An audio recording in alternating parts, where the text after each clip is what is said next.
Wolfgang Amadeus Mozart by Herbert Peyser. Recording by David Wales. Part 1. Preface. Mozart's earthly career was so poignantly short, yet so filled with incalculable achievement, that the author of this booklet finds himself confronted with an impossible task. He has consequently preferred to outline as best he could, in the space at his disposal, a few successive details of a life that was amazingly crowded with incident, early triumphs, and subsequent crushing tragedies, rather than to consider, let alone evaluate, the staggering creative abundance the master bequeathed mankind. It is scarcely necessary to disclaim for this thumbnail sketch any new slant or original illumination. If it moves any reader to renew his acquaintance with the standard biographies of the composer, or, better still, to deepen his artistic enrichment by a study of modern interpretations of contemporary Mozart scholars like Alfred Einstein and Bernard Baumgartner, its object will be more than achieved. Beginning. If the Mozartian family tree was nothing like the prodigious trunk of the box, it was still not without striking features. There were Mozarts in South Germany as far back as the end of the 16th century, and as remotely as the 13th the name stood on a document in Cologne. To be sure, various spellings of Mozart existed in those distant times. It appeared as Mosshard, Mozart, Mozart, and in still other variants. Bernard Baumgartner, director of the Salzburg Mozarteum, thinks it derived from the old German root Mod or Mut, from which came the word Mut, courage. Be this as it may, German Mozarts were anything but exceptional a couple of hundred years before Leopold Mozart or his son Wolfgang came into the picture. In Augsburg there was an Anton Mozart who painted landscapes in the manner of Bruegel. Another Mozart from the same town, one Johann Michael, was a sculptor who in 1687 moved to Vienna and became an Austrian citizen. But of all these Mossharts, Motards, and the rest, only one, the mason apprentice David Mozart, born in the village of Pfersee, close to Augsburg, really belongs to our story. The Augsburger Bürgerbuch of 1643 mentions him and sets his fortune at 100 florins. By his marriage with the Jungfer Maria Nägler, he was to become the great-great-grandfather of the creator of Don Giovanni. In the fullness of time, David's grandson, Johann Georg, abandoned the occupation of his forebears for that of a bookbinder. His second wife blessed him with 2 daughters and 6 sons. One of these sons, Franz Alois, gained a kind of immortality as the father of Maria Anna Thekla, Wolfgang's cousin, the Bäsel, to whom he wrote that series of notoriously smutty letters with which this lively young lady's name is eternally linked. Johann Georg's firstborn, Johann Georg Leopold, became for posterity simply Leopold Mozart, composer of arid music, author of a celebrated violin method, and father of Wolfgang and of Maria Anna Walpurga Ignatia, whom the world remembers almost solely as Nannerl. It is Nannerl, incidentally, that we have to look for a sort of continuation of the Mozart line down almost to our own time. On January 9, 1919, there died in the Feldhof Insane Asylum near Graz the 77-year-old Bertha Forster, a great-granddaughter of Nannerl, who had lived on in Salzburg till 1829, highly revered because of her exalted kinship. Early life in Salzburg. What brought Leopold Mozart to Salzburg in the first place? A choir singer in the Augsburg Church of St. Ulrich and a graduate of the Augsburger Jesuit Lyceum, he seemed to be shaping for a priestly career. He did not, at all events, follow the bookbinder's trade like his brothers. Alfred Einstein finds it difficult to grasp why he should have preferred Salzburg to Munich or Ingolstadt for an orthodox theological education. Possibly a suggestion of the canons of St. Ulrich had something to do with it. Whatever the reason, he enrolled at the university in the town of the Salzburg, July 22, 1738. There he studied philosophy, logic, and music, understood Latin, composed passion cantatas and instrumental works, acquired some proficiency on the violin, and obtained a smattering of legal knowledge. 5 years later he became fourth violinist in the court orchestra of the archbishop, but he maintained his close family connections with Augsburg, and later encouraged his son not to relax these ties. It is not quite certain when he met Anna Maria Pertl, whose father was superintendent of a clerical institution at St. Gilgen on the nearby Wolfgang See. In the fall of 1772 he wrote her from Milan. "It was 25 years ago, I think, that we had the sensible idea of getting married, one which we had cherished for many years. All good things take time." Anna Maria was her husband's junior by a year. Jahn questions if she rose in any way above the average woman of her type. A good provincial, she had not the suspicious, mistrustful qualities of Leopold. She lacked intellectual depth, but she was a good wife and affectionate mother, a genuinely lovable creature, a receptacle of all the community gossip and local tittle-tattle. She judged with an eye just as friendly as her husband's was critical and sarcastic. And from his mother Wolfgang inherited his gaiety and some of his more incorrigible Hanswurst characteristics. Though the Mozart couple had 7 children, only 2 of these survived infancy, Nannerl, the fourth, and her great brother, who came last. Wolfgang was born on January 27, 1756, at 8 o'clock in the evening, in the house belonging to Lorenz Hagenauer, on the narrow Getreidegasse, Salzburg. The very next morning the newcomer, whose birth came near costing the mother's life, was carried to church and baptized with the name Johannes Chrysostomus Wolfgangus Theophilus, the last in honor of his godfather, Johann Theophilus Pergmeyer. Subsequently, the Greek Theophilus was changed to its more euphonious Latin equivalent Amadeus. Wolfgang, like the other Mozart children, was at first nourished with water instead of milk, according to a preposterous superstition of the time. We have to thank the good health of the infant that he did not succumb, as did most of the other Mozart offspring, and even withstood later illnesses. A sensitive and affectionate lad, Wolfgang was extraordinarily devoted to his parents, especially to his father, despite Leopold's humorless and obstinate nature. "Next to God comes Papa," was a childhood expression of the boy. To be sure, the inflexible martinet commanded a certain respect by reason of his very genuine love for his family and his determination to rear his children according to what he considered their best interests. But he seemed unable to rise above his middle-class prejudices, and when all is said, his attitude toward his son was like that of a conventional Victorian father, who guided the footsteps of his son according to his lights, yet refused to permit him any freedom whatever for explorations of his own. All the same, Leopold could be self-sacrificing in the interest of his children, and therein lay one of the saving features of an unlovable character. It was one of his merits to have perceived at once the musical predispositions of his children, to have cultivated them, even to have grasped early the most advantageous ways of exploiting them. Nannerl was by no means slow in showing uncommon aptitude for music, and Leopold lost no time in embarking upon her training.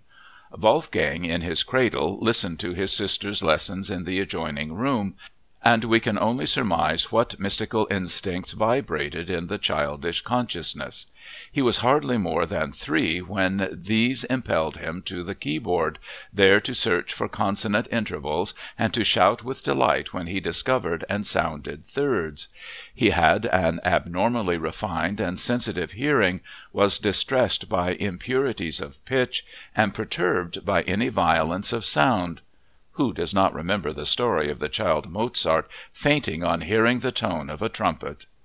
We are told that he was very soon able to play light piano pieces without any signs of effort, and to memorize and perform them without notes, cleanly and in perfect time, in less than half an hour.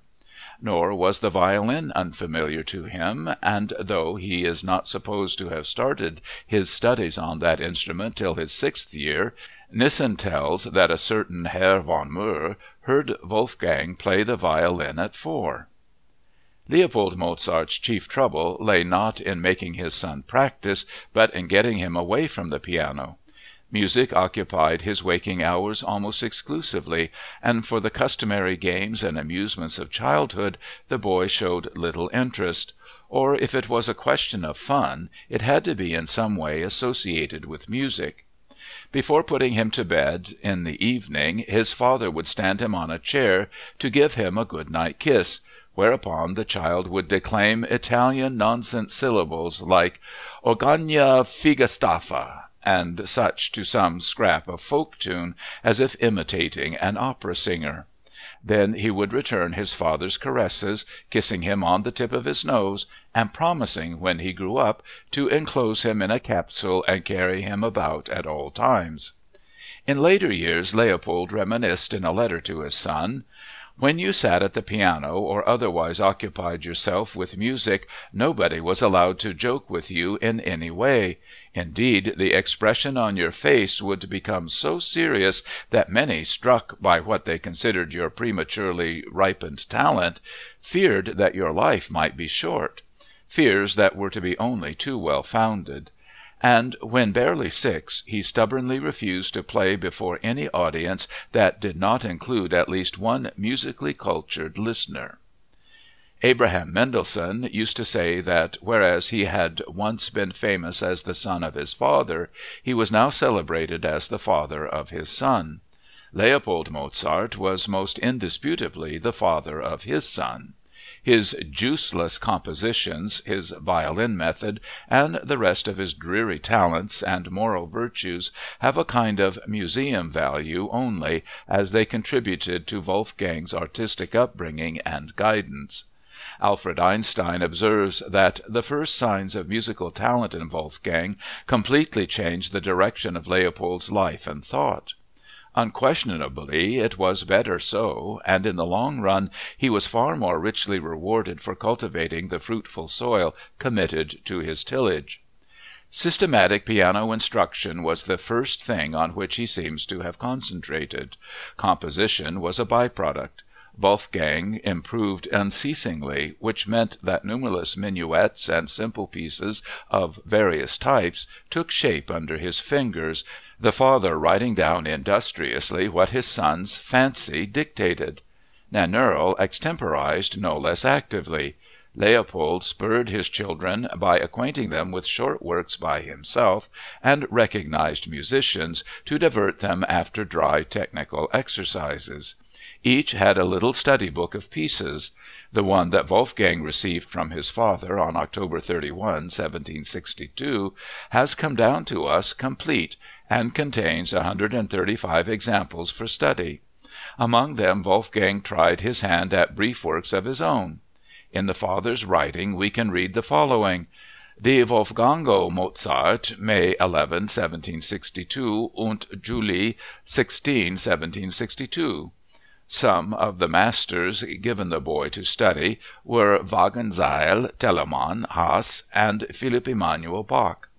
Wolfgang's compositions include an innocent minuet and trio with very simple basses and a little allegro and 3-part song form. In these and other childish efforts the improving hand of Leopold can be repeatedly detected. It was to be so for some time to come, and when the father did not have a correcting finger in the pie, we become aware of it.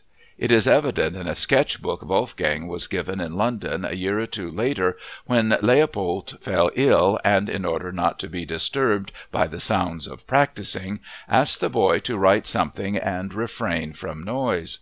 The book is filled with a great variety of minuets, contradances, rondos, gigs, sicilianos, preludes, and even an unfinished sketch for a fugue. Here one sees indisputable genius in conflict with technical lapses and other evidences of inexperience that somewhat modify the notion that Wolfgang had acquired all his skill by instinct rather than by carefully disciplined study. First visit to Vienna. The 5-year-older Nannerl, being a remarkable clavier performer, and Wolfgang absorbing his father's instructions with the utmost facility, Leopold was not long in deciding that he might profitably bring his pair of prodigies before the public and make them known in aristocratic circles, where he had a good chance of capitalizing on their talents. Besides, there were new artistic currents astir in the world to which the boy, in particular, might be exposed to his advantage. "If ever I knew how priceless time is for youth, I know it now, and you know that my children are used to work," he wrote to H. Hagenauer, insisting he had no idea of permitting the youngsters to fall into habits of idleness. He seems to have given little thought to the strain of travel, especially since the children were healthy and Wolfgang, though small, appears to have been of wiry physique. So in January 1762 he took them on a 3 weeks' excursion to Munich, where they appeared before the Elector Maximilian of Bavaria with success. The following September, however, the family began their travels in earnest. With a small clavier strapped to their vehicle, the little band of wanderers set out along the Danube, by way of Linz and several smaller localities, to Vienna. By October 6 they had reached the capital, and they drank in its wonders with the astonished eyes of small-town folk. A week later they stood in the presence of the music-loving Empress, Maria Theresa, and her family and court at the Palace of Schönbrunn. The children played and were admired and duly rewarded. There have come down to us a quantity of pretty anecdotes about the pair: how Wolfgang climbed up in the lap of the Empress and was kissed by her; how he insisted on having the composer Georg Christian Wagenseil in the room when he was to play, because he understands such things; how, when he slipped on the polished floor and was helped to his feet by the Princess, Marie Antoinette, he thanked her and then added, "I shall marry you for this when I grow up." Unquestionably, the motherly tenderness of Maria Theresa went out to the child from Salzburg. Yet it is a question whether she actually saw in Wolfgang and his sister more than a pair of precocious little people, in spite of Leopold's extravagant claims. Certainly she was less agreeable several years later, when she wrote her son, the Archduke Ferdinand, Governor-General of Lombardy, who contemplated taking Wolfgang into his service, "I do not know why you need saddle yourself with a composer or useless people. It discredits your service when such individuals run about the world like beggars." At all events, Leopold was voluble in the letters he wrote to his Salzburg landlord, Hagenauer, about the wonders of the Vienna visit and the impression exercised everywhere by Wolfgang's talents and his lively intelligence and unaffected manner. Leopold built towering air-castles. 2 weeks later Wolfgang came down with what was said to be scarlet fever, but which was actually, according to Bernhard Baumgartner, diagnosed by a German doctor, Felix Huch, as erythema nodosum, which could have had serious consequences and may have planted the seeds of Mozart's last illness. Before returning to Salzburg, Leopold accepted the invitation of a Hungarian magnate to make a flying trip to neighboring Pressburg after Wolfgang had recovered. Finally, on January 5, 1763, the Mozarts came home to Salzburg. It is uncertain how much musical stimulation Wolfgang obtained from this first Viennese visit. The one important event in Vienna at this period, the première of Gluck's Orfeo, went unmentioned by either Wolfgang or his father. However, the success of the trip whetted Leopold's appetite for more of the same thing. After a brief period for recuperation, plans were laid for a much more elaborate odyssey to include nothing less than Paris and London. On June 9, 1763, consequently, the family carriage set out for the Bavarian frontier, the same road by which Leopold Mozart, then a hopeful student, had wandered into Salzburg. This trip was to keep the Mozarts away from home for 3 years. Success in Paris and London. The celebrity tour began, strictly speaking, in Munich, where the pair of prodigies performed with sensational success before the Bavarian Elector Maximilian III, who wished to hear the young people soon and often. But Leopold was out for bigger game, and wanted incidentally to exhibit his wonder children to his relatives in Augsburg before proceeding to world conquests.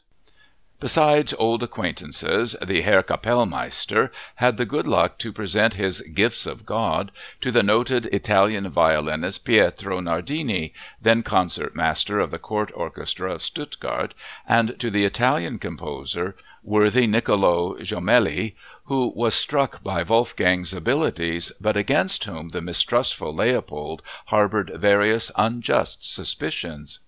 In Schwetzingen, the Mozarts had the first opportunity to hear the then unrivaled Mannheim Orchestra, which was to play a significant part in Wolfgang's development.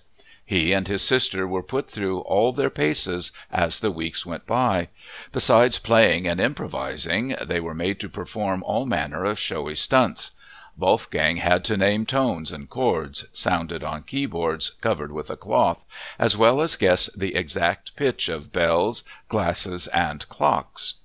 The travelers went on to Bonn, Cologne, and Aachen, where lived the Princess Amalia, sister of Frederick the Great, whose pressing invitations to Berlin left Leopold cold as soon as he realized she had no money.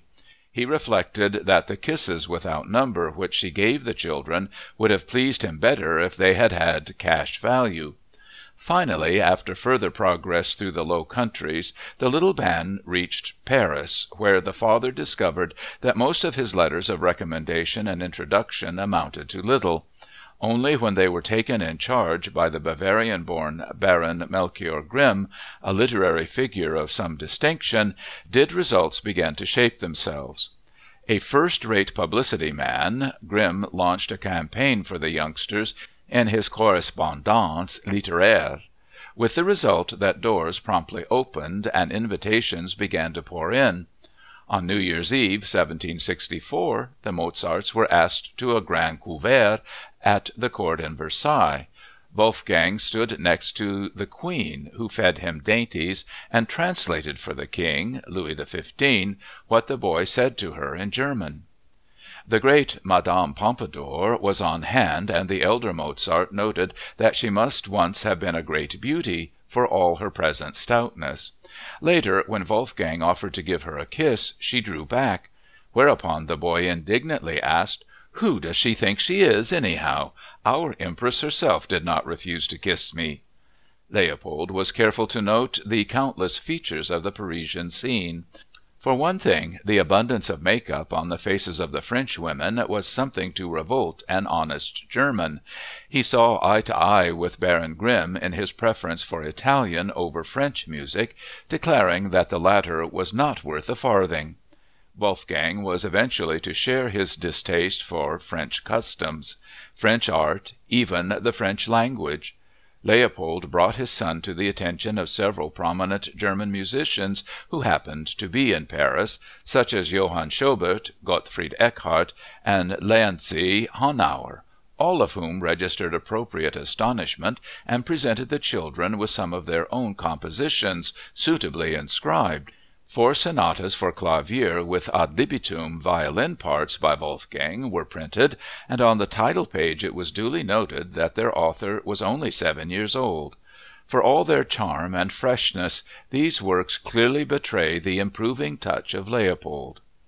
On April 23, 1764, after an easy Channel crossing, the Mozarts arrived in London, where the children were announced as Miss Mozart of 11 and Master Mozart of 7 years of age, prodigies of nature. The Honorable Daines Barrington subjected the boy to scientific tests, which demonstrated that his talents were indeed out of the ordinary. The musical George III and Queen Charlotte received them at St. James's Palace on April 27. A few weeks later there was another concert before the royal couple, when the king asked Wolfgang to play at sight pieces by Wagenseil, Johann Christian Bach, Handel, and Carl Friedrich Abel. The monarch praised the lad's performance on the organ even more than on the clavier, and had him accompany the queen in a song and improvise a melody on a figured bass of Handel's. Leopold wrote home that what his son knew now completely overshadowed his earlier abilities. At a charity concert in Ranelagh Gardens they made over 100 guineas. Yet these successes did not last. Several concerts had to be postponed because of Leopold's sudden indisposition. A mental illness of George III increased alarmingly. The political situation was unfavorable, and the public began to lose interest in the wonder children. But apart from the sympathy Wolfgang was always to feel with the English people, one experience of his London sojourn really outweighed all others. This was the friendship he and Johann Christian Bach, the son of Johann Sebastian, formed for each other, and the influence the older musician exercised on the creative genius beginning to blossom in the child. As Hermann Abert has written, Christian Bach signified for Mozart a blithe, elegant counterpart to Schubert by virtue of the modernized Italianism that came to pervade his style. The gallant manner, the fresh, playful rhythms of his finales, and the relaxation modifying the dry composition technique of Leopold's are elements for which Mozart is deeply indebted to the London Bach.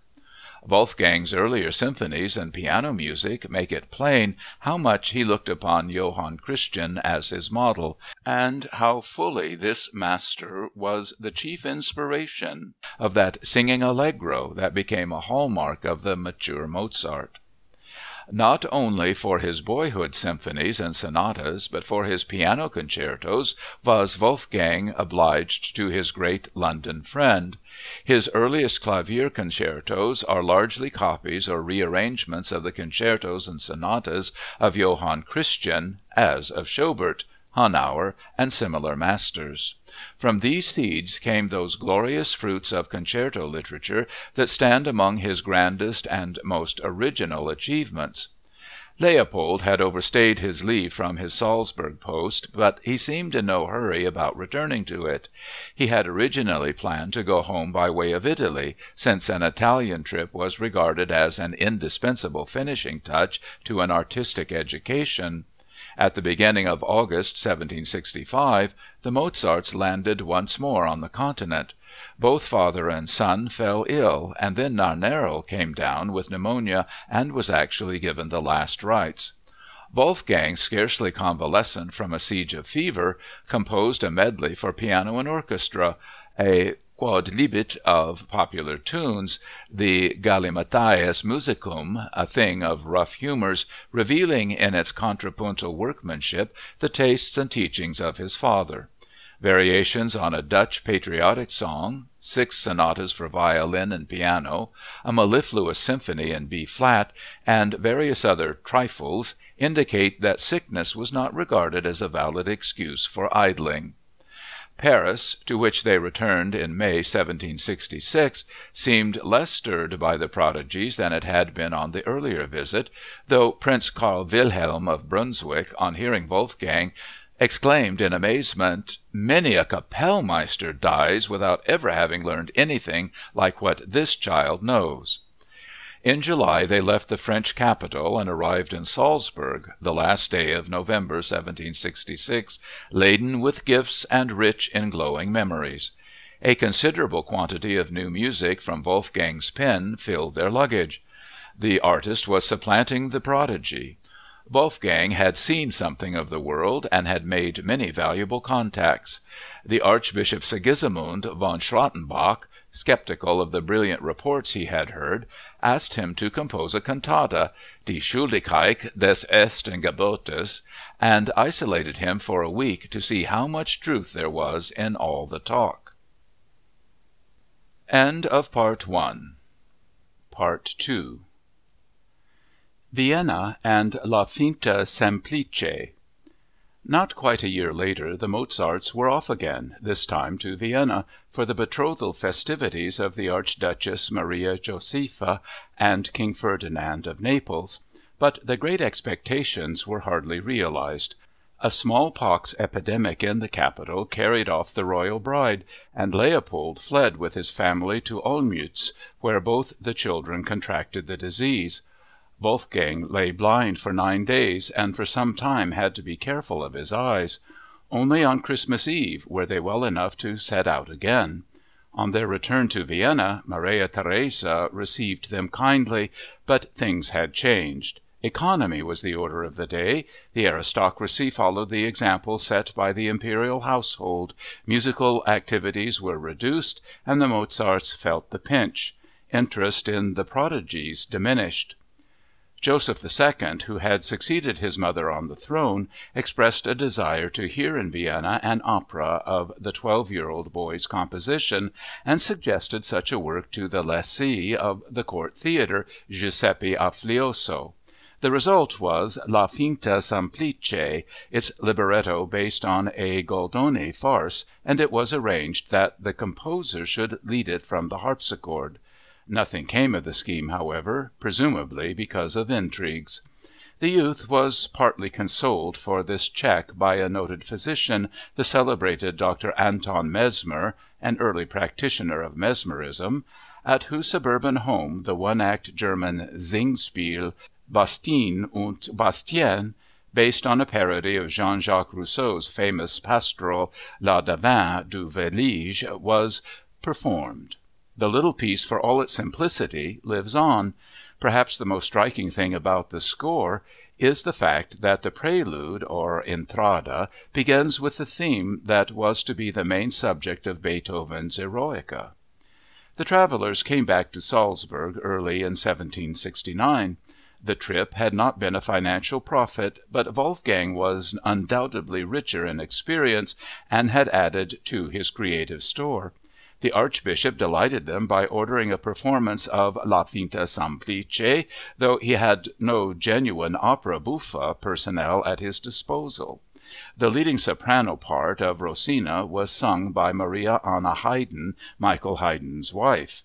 The year was largely devoted to further study and composition, chiefly of masses and other church music written at the command of the friendly archbishop, and in addition of symphonies and other forms of entertainment music for garden parties, festivities, and social functions of the high-placed and well-to-do, and Wolfgang was appointed concertmaster in the archiepiscopal orchestra. Italy and Mozart's early operas. Leopold realized that the hour had now struck for that long-projected trip to Italy, which he wished to take before Wolfgangerl reached the age and stature which would deprive his accomplishments of all that was marvelous. Plainly, it would not do to let the boy outgrow his precocity, and so, on December 13th, 1769, father and son set out on an adventure that was to resolve itself into 3 separate journeys to what was, rightly or wrongly, esteemed as the home of music and of art in general. The youth was now ripe for Italy. The language he absorbed by second nature, as it were. Everywhere he made valuable new friendships and came across old acquaintances. In Milan he was commissioned to write an opera seria, and the following October he composed Mitridate, Re di Ponto, which, produced on December 26, 1770, amid cries of "Viva il Maestrino," had 20 performances. In Bologna he greatly impressed the aged castrato Farinelli and the great Padre Martini, dean of Italian musicians. At Naples he had to remove a ring from his finger upon playing to convince the superstitious that it was not the real explanation of his magic skill. In Rome, after a single hearing of the papal choir singing Allegri's celebrated Miserere, which nobody was allowed to copy under penalty of excommunication, he wrote it down from memory, and then listened to it a second time to make a few minor corrections. The Pope bestowed on Wolfgang the Order of the Golden Spur, which enabled him to sign his letters with the whimsical Chevalier de Mozart. He was invited to undergo a difficult examination for membership in the Philharmonic Academy of Bologna, and passed it by working out in an hour a problem that consisted of producing in the strict church style an antiphon Quaerite primum. The real truth, however, is that the authorities accepted him only after they had charitably corrected what he submitted. It was not long before the Philharmonic Society of Verona likewise conferred membership upon him, this time presumably without the preliminary of a test. Now Maestro di Cappella, he was ordered to provide a serenata, Ascanio in Alba (Wolfgang completed its fairly voluminous score in 12 days), for the impending marriage of Archduke Rudolph and the Princess Maria of Modena. Leopold imagined his son made for life, but the boy's music, for all its charm and fluency, still wanted the unmistakably creative touch. The tireless traveler, Dr. Burney, wrote a little later, "If I may judge of the music which I have heard of his composition in the orchestra, he is one further instance of the early fruit being more extraordinary than excellent." And the composer Hasse believed that young Mozart is certainly a prodigy for his age. The father adores his son overmuch and does all he can to spoil him, but I have so good an opinion of the innate goodness of the boy that I hope that, despite his father's adulation, he will not allow himself to be spoiled. The pair went briefly to Salzburg in 1771 and started south again for Milan, where Ascanio in Alba was to be given in October. The work was duly presented for the princely nuptials along with Hasse's opera Ruggiero, likewise commissioned for the festivities. According to the father's report, the youth's Festa Teatrale completely eclipsed the work of the venerable master, who, far from being jealous, is said to have remarked, "This boy will throw us all into the shade." Scarcely were the travelers home once more than the kindly archbishop died. His successor was the former Bishop of Gurk, Hieronymus, Count of Colloredo. Like many others, the Mozarts scented trouble, for Colloredo was a hard-boiled bigot and in every respect the reverse of his predecessor. He lives on in history principally as Mozart's evil genius and as the man who, in the end, was to fan Wolfgang's detestation of Salzburg to white heat and to drive him to open mutiny. Hieronymus knew by a kind of intuition that his new subjects were not well disposed to him, so, in the words of a contemporary chronicler, he despised them and held himself aloof. His rule, says Baumgartner, was something other than the ancien régime of his forerunner, the musical highlights of which had been Leopold Mozart, Ernst Eberlin, and Cajetan Adlgasser. Colloredo was a revolutionary and a deadly foe of routine, and sought to put his ideas into force by sharpest disciplinary measures. His taste, however, ran to the easy grace of Italian music, yet he did in his chilly way at first look upon Wolfgang as a talent he might use for the greater glory of his court. For his new master's festive installation in 1772, the composer wrote a one-act serenata along the lines of his Ascanio, entitled Il Sogno di Scipione, to a text by Metastasio, adapted from Cicero. The score was a typical occasional work of allegorical character. Far more important in the creative sense are at least 8 symphonies and 4 divertimenti, in all of which are traces of the ripening genius shortly to emerge. The third Italian visit differed in some ways from the earlier ones. Lucio Silla, produced in Milan in December 26, 1772, was not acclaimed as Mitridate had been. Outwardly it was successful and enjoyed more than 20 performances, but did not hold the stage. To begin with, the opera had an inferior libretto, and Wolfgang, absorbing other musical influences, was less concerned about catering meticulously to Italian tastes. Moreover, he was no longer the child prodigy whose every action was to be considered phenomenal. But the real reason lay deeper. A prophetic ear might have detected the vibrations of a storm and stress period beginning to ferment in the spirit of the artist. Leopold made a vain effort to secure his son a post at the Grand Ducal Court of Tuscany, but Wolfgang received no more operatic commissions for Italy.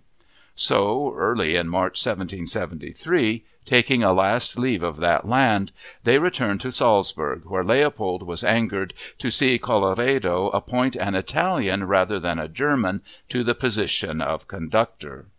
The elder Mozart now determined to try his luck in Vienna. After the death in 1774 of Florian Gassmann, the court composer, Leopold hoped to secure the appointment for Wolfgang, and the two obtained an audience with Maria Theresa, who, for all her graciousness, merely replaced Gassmann by one Giuseppe Bono. At the moment there was no opportunity to earn anything in the capital, but the young man became acquainted with something that, in the long run, was to prove even more rewarding. This was the music of Joseph Haydn, whom he was not to meet personally until later. The influence of Haydn on Mozart, as of Mozart on Haydn, was to be incalculable from every standpoint.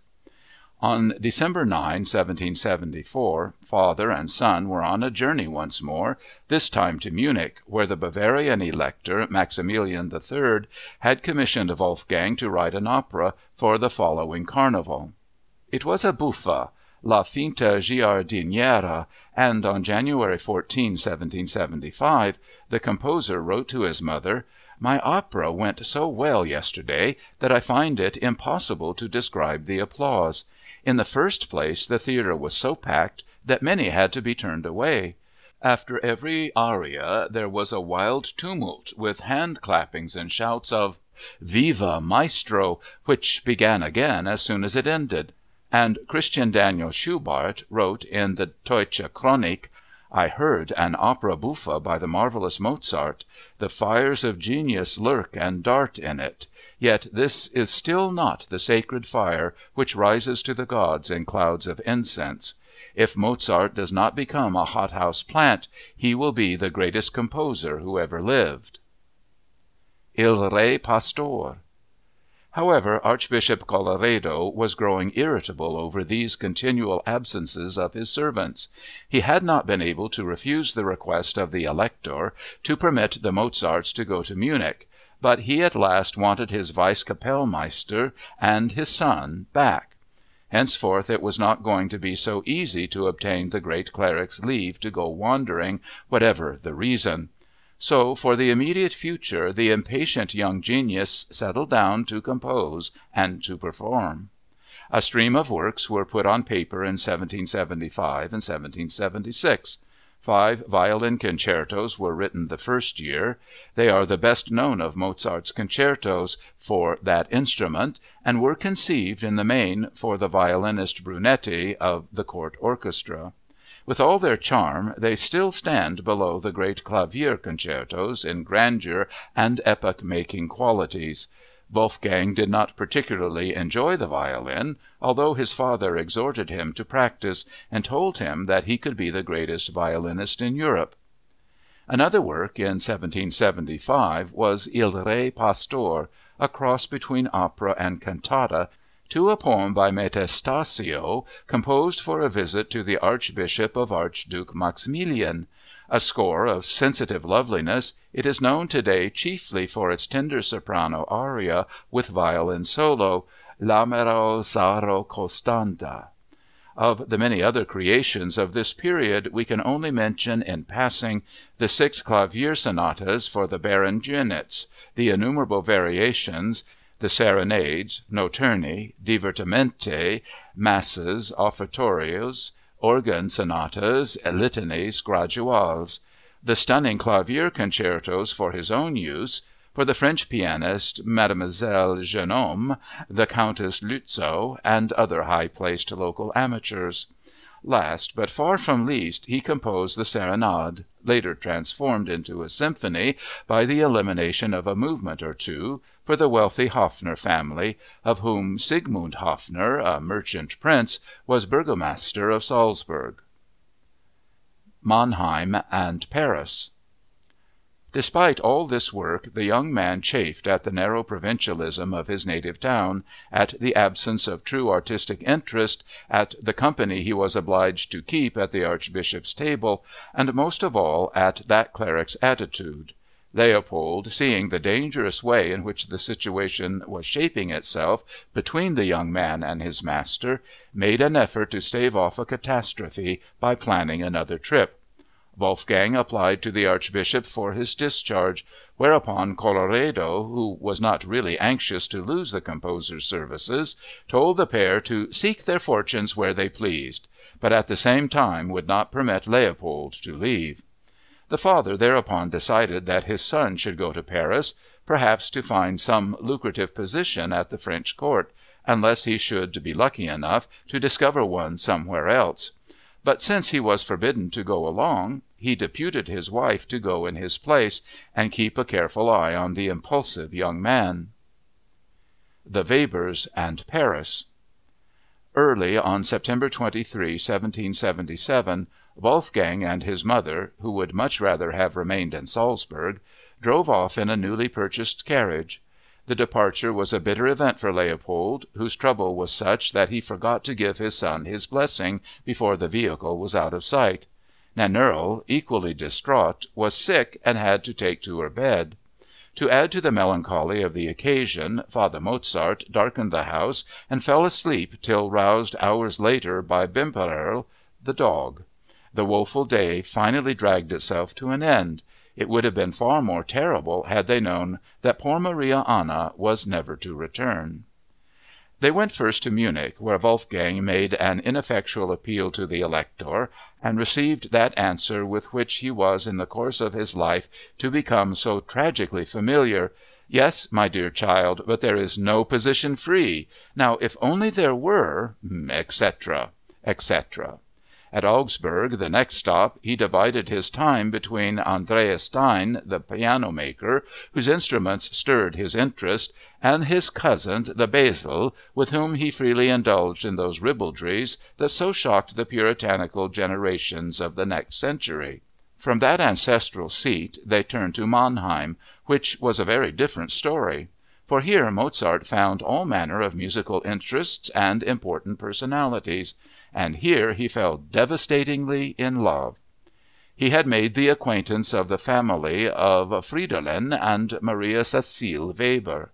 A streak of bohemianism ran through the lot of them. The father, in straitened circumstances, eked out an existence in Mannheim as singer, musician, copyist, prompter, in short, a kind of man-of-all-work in the theatre and orchestra. The mother was a sinister creature, an out-and-out adventuress. The couple had 4 daughters, Josepha, Aloysia, Constanze, and Sophie. Constanze was in the fullness of time to become Mozart's wife, but his feelings were at first kindled by Aloysia, who was then only 15, and with whom Maria Cecile at this stage set about to tempt the young man, who was quickly bowled over by the girl's feminine charms, her lovely voice, and her musicianship.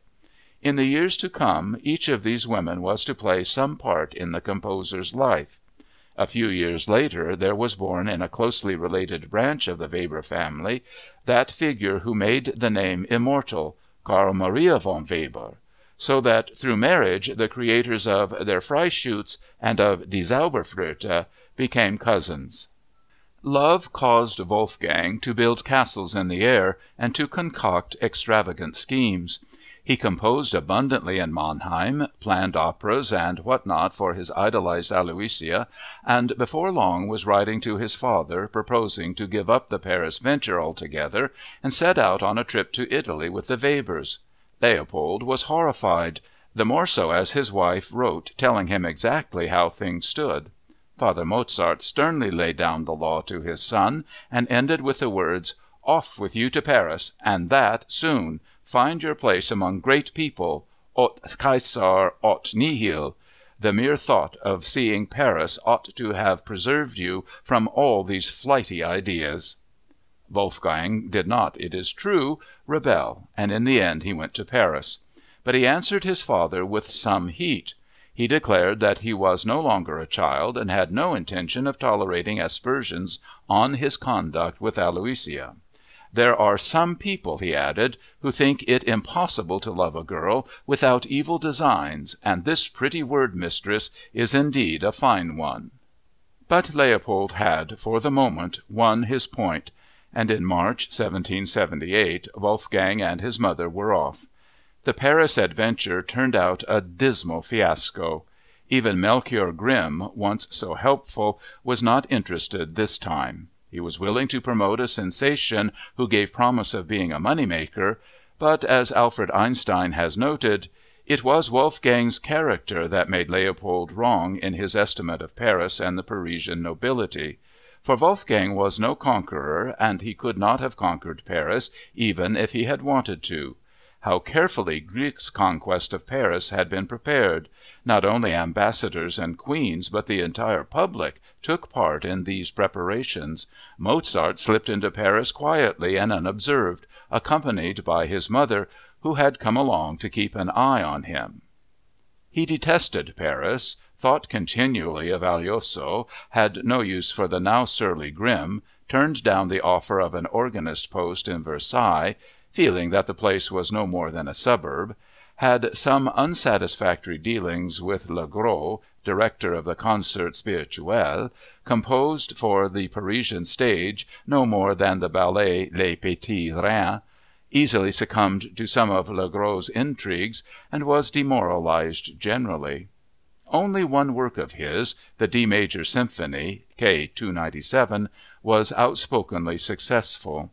To climax his woes, his mother fell ill and died on July 3, 1778. He had to ask the old Salzburg family friend, Abbé Boulanger, to break the news to his father and sister. And he wrote, "You have no idea what a dreadful time I have been having here. Until one is well known, nothing can be done in the matter of composition. From my description of the music here, you may have gathered that I am not very happy, and that I am trying to get away as quickly as possible." As quickly as possible was not till September 1778. He decided reluctantly to return to Salzburg, to the archbishop's service, where he would conduct and accompany, but not play violin. Even so, he was momentarily tempted to stay on in Paris, and might even have done so if Grimm had not been obviously eager to be rid of him.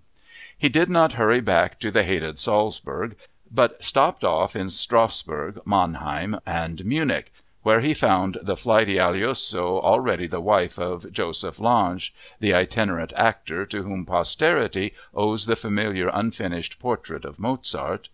When he finally did submit to the inevitable trip home, he lacked the courage to meet his bereaved father alone, and so took his dear little Basil with him. Idomeneo. At the archbishop's table he sat between the castrato Ciccarelli and the violinist Brunetti. If he felt revolted by his present circumstances, he seems, however, to have taken refuge in the inner sanctuary of his spirit.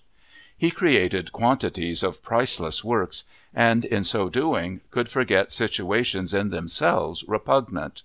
There were church compositions, serenades, divertimenti, the gorgeous Symphonie Concertante for violin and viola, K. 364, a triple concerto for violin, viola, and cello, the adorable E-flat concerto for two pianos, K. 365, three symphonies in G, B-flat, and C, some music for Gabler's drama Thamos, König in Ägypten, which he had begun 5 years earlier and was a foretaste of The Magic Flute, and lastly an operatic fragment entitled Zaide, after Mozart's death and destined to remain a torso.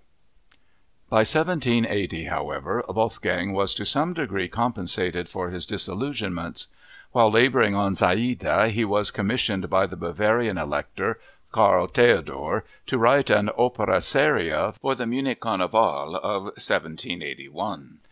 The Munich authorities picked a libretto Idomeneo, re di Creta, ossia Ilia ed Idamante, which was based on a book by Antoine Danchet, and which, as composed by André Campra as far back as 1712, had enjoyed a day of fame in Paris. It dealt with the tale of the Cretan king who had made a rash Jephthah vow to Neptune on returning from the Trojan War and was saved from sacrificing his son by a deus ex machina. The libretto was put in shape by the Salzburg cleric Giambattista Varesco and called for, in accordance with French models, massive crowd scenes, ballets, choruses, and all the effects of a large-scale spectacle, as well as vocal virtuosity and elaborate instrumental tone-painting. For a change, Mozart had things more or less his own way. The Weber family had moved to Vienna, much to Leopold's relief, and for the moment the composer had no time to worry about Aloysius, but went ahead, putting his new opera into shape and helping to prepare the production. On the whole, he met with sympathetic cooperation. The elector, called Theodor, welcomed him cordially. The intendant, Count Seco, was helpful, and the women singers declared themselves pleased with their arias. The chief difficulties were caused by the aging tenor Roff, who had the title role, and the 16-year-old artificial soprano cast for the part of Idomeneus. Mozart, who used to call him mio molto amato castrato del prato, deplored the poor boy's lack of stage experience, musicianship, and vocal method. Nevertheless, Idomeneo, when brought out late in January 1781, was warmly acclaimed, and the elector, who had followed the rehearsal from the first, marveled that so small a head should contain such great things, insisting he had never been so stirred by any music. He had reason for his enthusiasm. The score of Idomeneo is one of its composer's most superb achievements, and if it lives on today, chiefly as a museum piece, it does so because, like Mitridate, Lucio Silla, and Il Re Pastor before it, and La Clemenza di Tito after it, the work is a specimen of opera seria, a form that had lost every trace of vitality and dramatic punch. Yet to the end of his days its creator valued it highly and made some unavailing efforts to reanimate it. End of Part 2.